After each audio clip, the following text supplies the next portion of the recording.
Olá, seja bem-vindo ao capítulo 4.1, Fundamentos Teóricos e Metodologia da Educação Infantil. Bom, nesse capítulo nós vamos falar sobre a concepção da criança em uma noção histórica, né?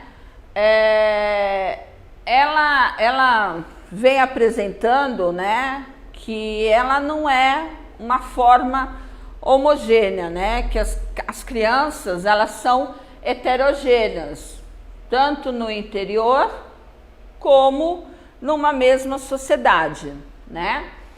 Boa parte das crianças pequenas brasileiras enfrentam um cotidiano bastante diverso e conduz desde muito cedo à precária condição de vida e ao trabalho infantil. Bom, isso daí nós sabemos, né, que é uma coisa que realmente acontece, né? Em alguns lugares mais afastados, a criança ela é colocada para trabalhar desde cedo, deixando de lado os estudos, né?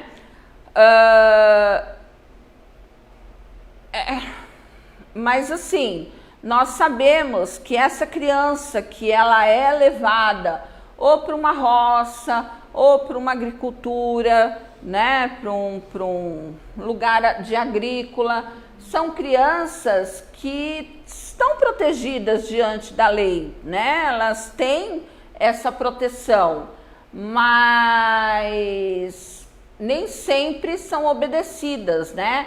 E infelizmente nós sabemos que nem sempre a lei que está no papel é uma lei que ela é cumprida, né? Principalmente nesta questão aqui que nós estamos falando. Então, nós temos o quê? Que contemplar o cuidado na esfera da instituição da educação infantil significativa, compreendê-lo como parte integrante da educação, embora possa exigir conhecimentos, habilidades e instrumentos que exploram a dimensão pedagógica, né? Então, quando nós estamos falando sobre a criança, nós temos que pensar o cuidar, né? O cuidar, o desenvolver, o ensinar, né? Mas cuidar não no sentido de pai e mãe, né? Mas cuidar no sentido de seus direitos preservados. Bom, para isso, dentro da Base Nacional Curricular, que é o BNCC, ele vem trazendo 6 direitos da criança. Quais são? O conviver, o brincar, participar, explorar, expressar e conhecer, tá? Esses são os 6 direitos que a criança tem. Então, quando ela está na sala de aula ou quando ela está em casa, ela tem esses direitos, independente, tá? Dentro desses direitos, né, no campo da experiência, a partir dos 6 direitos, a BNCC estabeleceu também os campos de experiências fundamentais para que as crianças possam aprender e desenvolver. Então, eu, o outro e nós, né? Depois veio o corpo, o gesto e os movimentos, traços, sons e forma, escuta, fala, pensamento e imaginação, espaço, tempo, quantidade, relações e transformações. Então, o que vem a ser tudo isso? A brincadeira é uma linguagem infantil, né?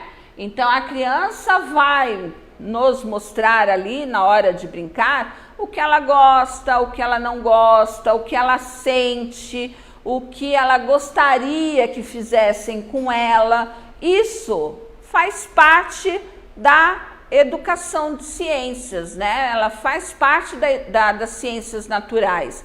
Por quê? Porque quando ela faz toda essa brincadeira, o sentido de brincar é apropriar-se de elementos que a realidade, que é uma realidade imediata da criança, né? Então, quando ela faz toda essa parte lúdica, né? Muitos, né? Até mesmo mãe, eu já ouvi falar assim: ah, vou colocar a minha filha ou meu filho na educação infantil para brincar. Isso faz parte da educação dele também, né? Ou dela.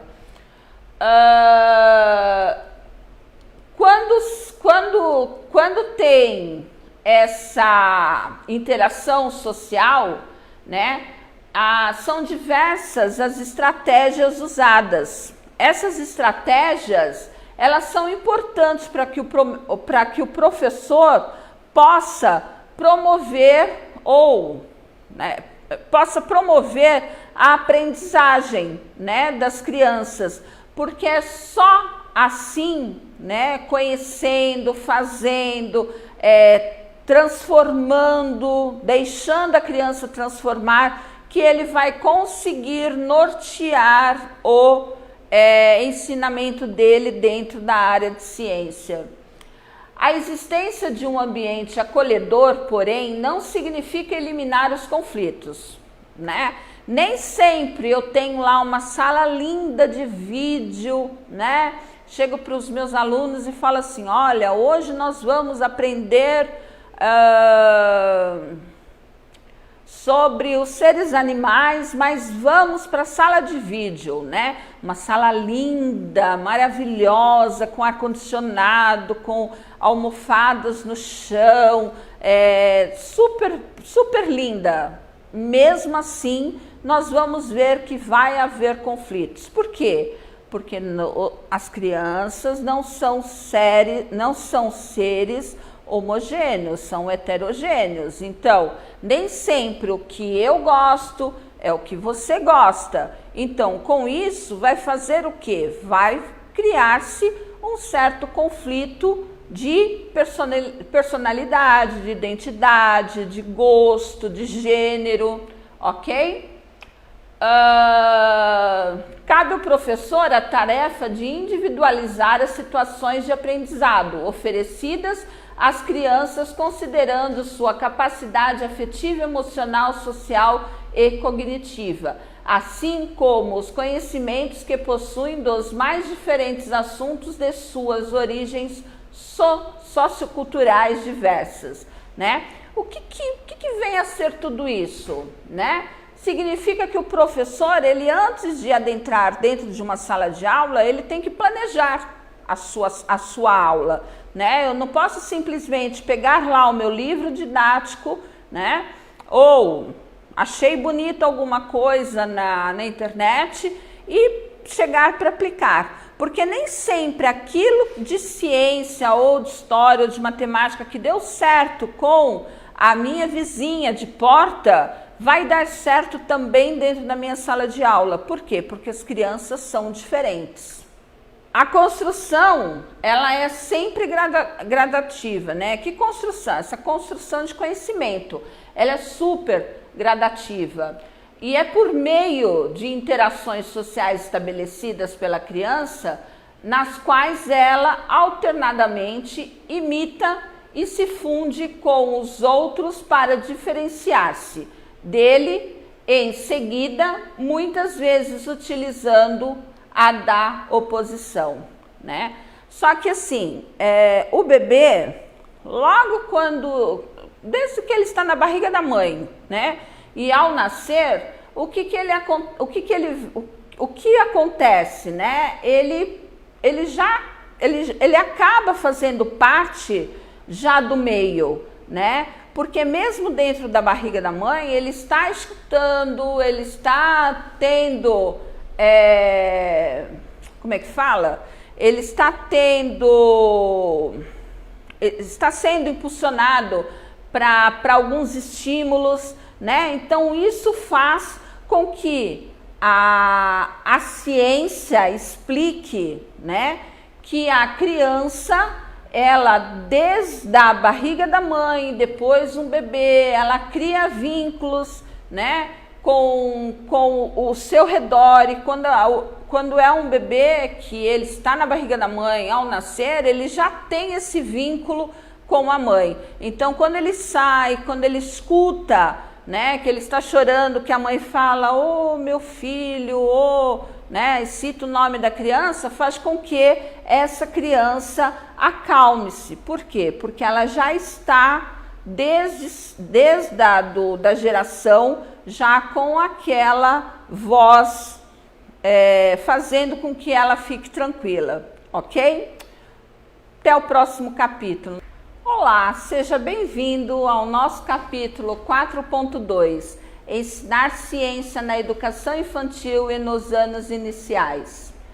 Bom, ensinar ciência, né, para as crianças na alfabetização é muito interessante, né, porque essas crianças, elas ainda não têm, na alfabetização não, na educação infantil, elas ainda não têm a noção e nem mesmo elas escrevem, elas interpretam, né? Elas não têm ainda esse conhecimento. Só vai haver esse conhecimento quando? Lá na alfabetização, né? Quando elas começarem a serem alfabetizadas, né? Começar a ter um contexto que elas vão começar a realmente entender o que é ciência. Mas, então eu não vou trabalhar as ciências lá na educação infantil? Você deve trabalhar ciências na educação infantil, porque trabalhando a ciência na educação infantil, eu vou fazer com que essa criança, ao entrar na educação, no ensino fundamental, ela venha já com algumas aquisições feitas nas séries iniciais, que é a educação infantil, né? A importância do ensino de ciências também está vinculada na noção de que a apropriação de seus conceitos e procedimentos pode contribuir para o questionamento. Então, quando eu estou explicando ciências, quando eu estou passando o meu conteúdo de ciência ao meu aluno, eu não estou só passando o conteúdo, eu estou fazendo com que essa criança acumule, né, e crie conhecimentos que ali foi feita, que ali foi dada a oportunidade dentro de sala de aula para ela criar, né? E quando eu estou falando de ciência, que eu estou falando sobre os fenômenos naturais, que eu estou falando sobre a compreensão, a valorização, que eu estou até mesmo falando para ela do dinheiro, o valor do ônibus, né? Tudo isso faz parte. Por quê? Porque ela é do meio social. Ela vai trazer para nós poderemos fazer as hipóteses, poderemos fazer os conceitos junto com a criança. Ah, mas ela é muito pequena. Mas ela também tem essa concepção do que é caro, do que é barato. Ah, não tem. Ela tem, né? Só que para ela, ainda ela não consegue mensurar o quanto é caro ou o quanto é barato, né? Eu lembro que eu tinha alunos que chegavam e falavam assim: ah, minha mãe não quer comprar um presente para mim no R$1,99, né?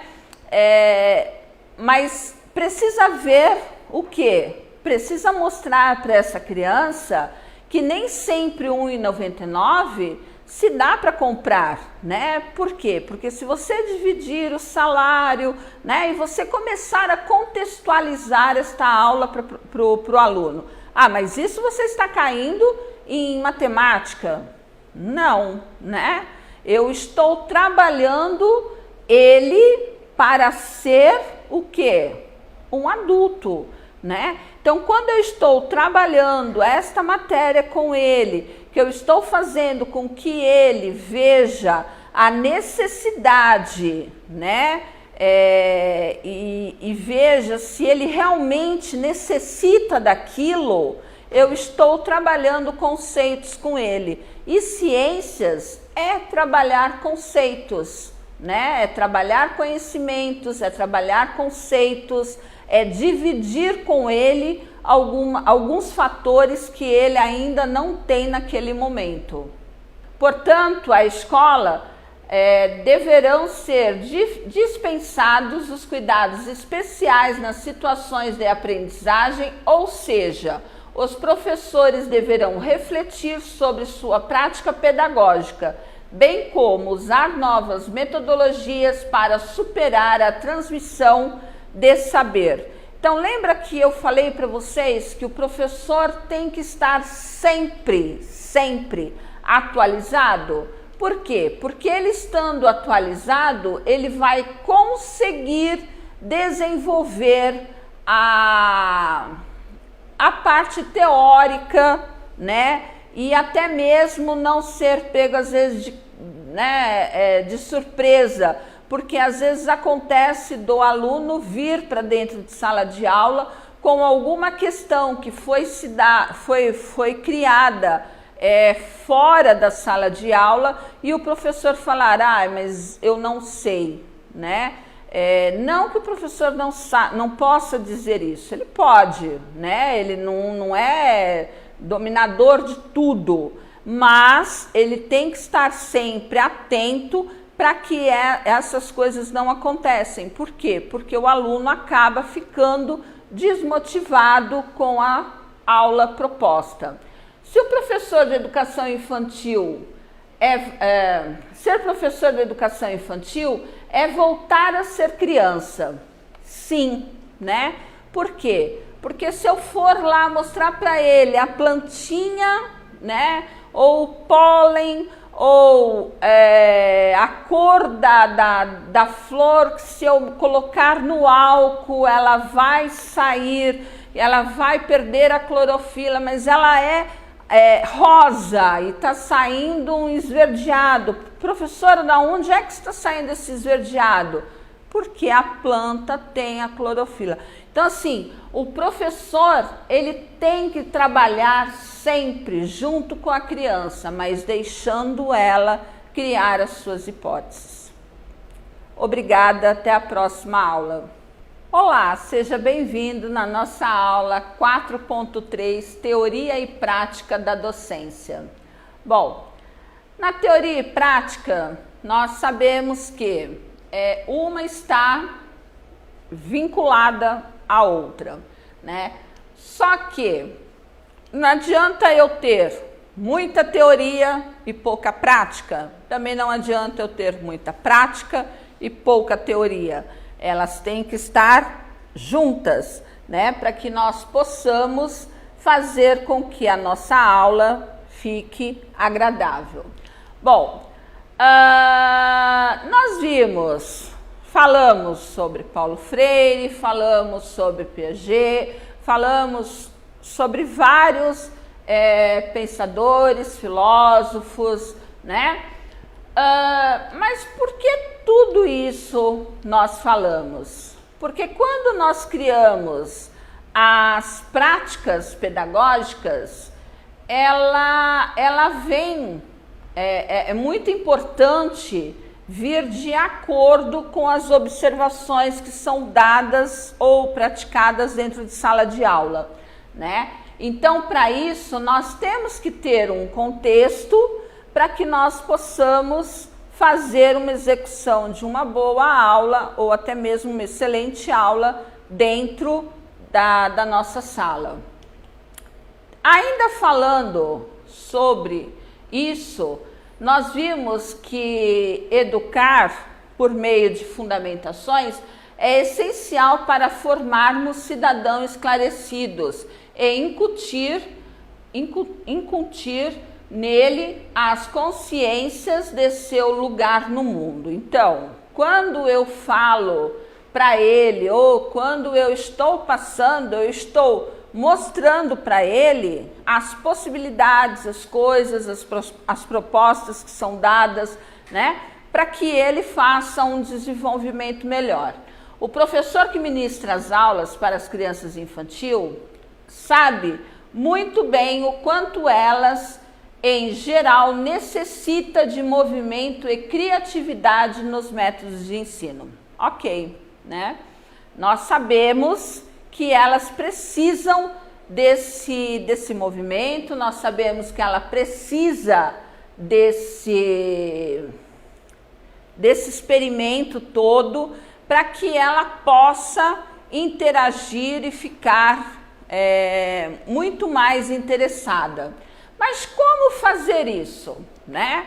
Como fazer isso dentro de ciência? Porque é muito fácil fazer em história, né? Em história nós temos várias formas para poder trazer para dentro de sala de aula e o aluno ficar assim super, hiper, mega satisfeito e estimulado.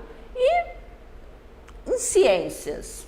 Bom, existem algumas formas de se conhecer e ensinar ciências de uma maneira mais próxima do universo da criança, de forma lúdica e comportamento infantil, né? Então, quando eu estou no intervalo, né, no horário de lanche das crianças, e eu passo e vejo as crianças o que gostam, né, o que trazem de lanche, o que traz de suco, né? Eu posso ir para dentro de sala de aula e trabalhar com eles essa fonte de alimentação, dizendo o que é saudável, o que não é, o que poderia ser, o que não. Fazer com eles uma salada de fruta. Muitos vão falar, eu não gosto, outros vão experimentar e vão falar, nossa, eu nunca comi,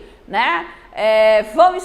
Vão experimentar frutas que às vezes nunca tiveram a curiosidade ou a vontade de experimentar, né? Então é dar a oportunidade para que esse aluno desenvolva o interesse, tá? Lembrando que esse interesse está dentro do desenvolvimento de ciências. Nós temos filmes e desenhos animados, né? Então, quando eu falo de filme, eu posso trabalhar com eles o tema de ciências, né? Com um filme. Vai ser sutil, vai ser divertido, eles vão ver a linguagem visual, porque eles ainda não têm essa linguagem textual, né? Esses filmes vão fazer com que as crianças fiquem sintonizadas, que fiquem atentas, né? E pode ser utilizado alguns temas. Então, eu tenho lá crianças do Jardim 3, vamos supor, que está lá com uns 4 anos, ela já tem esse repertório. Então, quando eu passar um filme para ela, né? Falando do futuro distante, né, que é o robozinho que dá o nome ao filme, o que vai acontecer? Ela vai falar sobre a limpeza do planeta, ela vai falar da poluição que estava o planeta quando ele chegou, né? Então eu estou trabalhando a ciência sem que ela perceba isso, né? E ela vai ficar super feliz, né? Nós temos os joguinhos, que são jogos que eles trabalham, né? Que eles jogam, que é para memorizar, que é para fazer um planejamento de uma casa, para estruturar, né? Nós temos feiras de ciência. Ah, mas o meu aluno é muito pequenininho. Sim, né? Façamos feira de ciência com o nosso aluno pequenininho, porque ele tem essa condição de fazer, né? Lógico, não vai ser uma feira de ciência científica, mas vai ser uma feira de ciência a qual ele possa fazer parte, né? Nesse momento, ele fica muito mais próximo à atividade científica, pois consegue criar hipóteses, né? E testar as coisas, elaborando o quê? Elaborando seus próprios experimentos, né? Ainda eu tenho apresentações teatrais que eu posso levar eles, e eu tenho uma coisa também que é muito próximo a eles, que é a musicalidade, né? Então eu tenho a música do Cocoricó, né? Que fala sobre emoções. Essa música, ela fala do azedo, do doce, do salgado, do amargo. Eu tenho a música da Eliana que fala dos meus dedinhos. Eu tenho várias músicas que é do contexto da criança e que ela vai fazer parte, vai inserir dentro da nossa aula assuntos super prazerosos. Muito obrigada e nos veremos no fórum.